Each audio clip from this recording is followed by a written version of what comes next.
Hi, I'm Cori Wong, and this is a Think for a Change video on everybody's favorite F word, feminism. I remember when I told my dad that I was going to be doing feminist philosophy, and I was writing my first feminist paper, and he told me, now, Cori, be careful, because you don't want to identify as a feminist. It carries a lot of negative connotations. Now that I'm teaching a women's studies course, I have a lot of students who are reminding me of the bad word that is feminism, and the really unfortunate thing that is identifying as a feminist. And that's because people associate feminists with angry, man-hating lesbians. And what a great caricature of feminists in order to make people not want to identify as feminist, and thus undermine any kind of feminist movement for women's rights and equality. So I want to explore what's going on there with feminism, and why does it have such a contentious position in the way that we think about what feminism is, and why is it so confusing? Maybe it's contentious and it's confusing for a reason, namely to serve the continuation and maintenance of sexist oppression, but we'll get there. It might be helpful to first break down that caricature of what a feminist is, that angry, man-hating lesbian. Feminists, if they are angry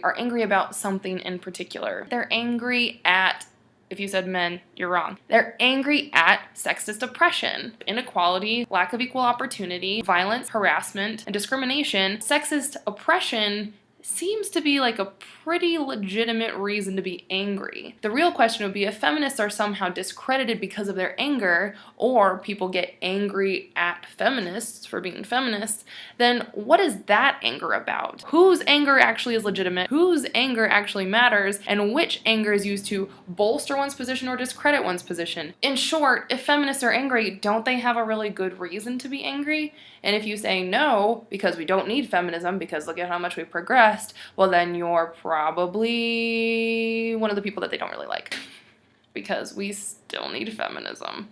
The other issue with that caricature, the man-hating part. Do feminists all hate men? Well, no. In fact, a lot of feminists are married to men, and also a lot of men can be feminists, and quite good ones. The issue isn't about hating men, just like the anger.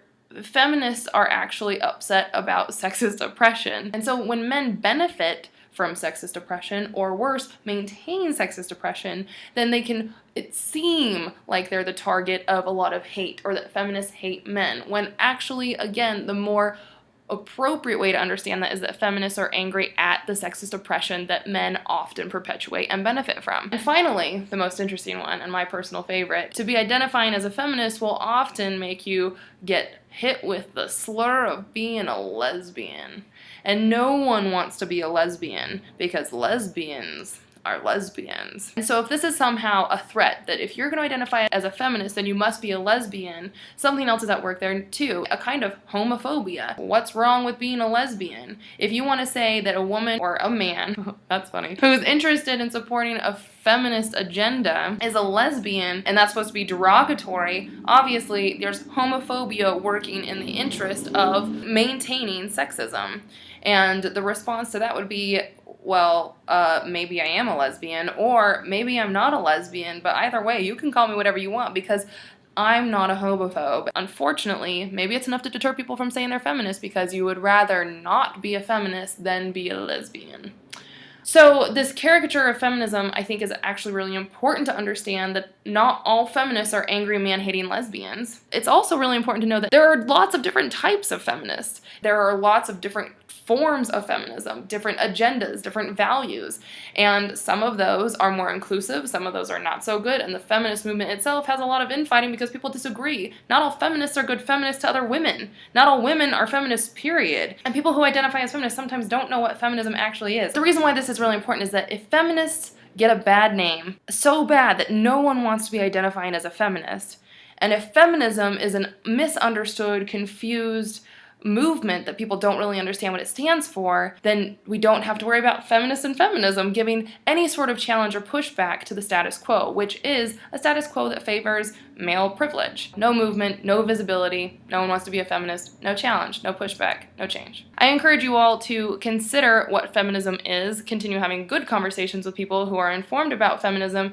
and stand proudly and identify as a feminist. I'm a feminist.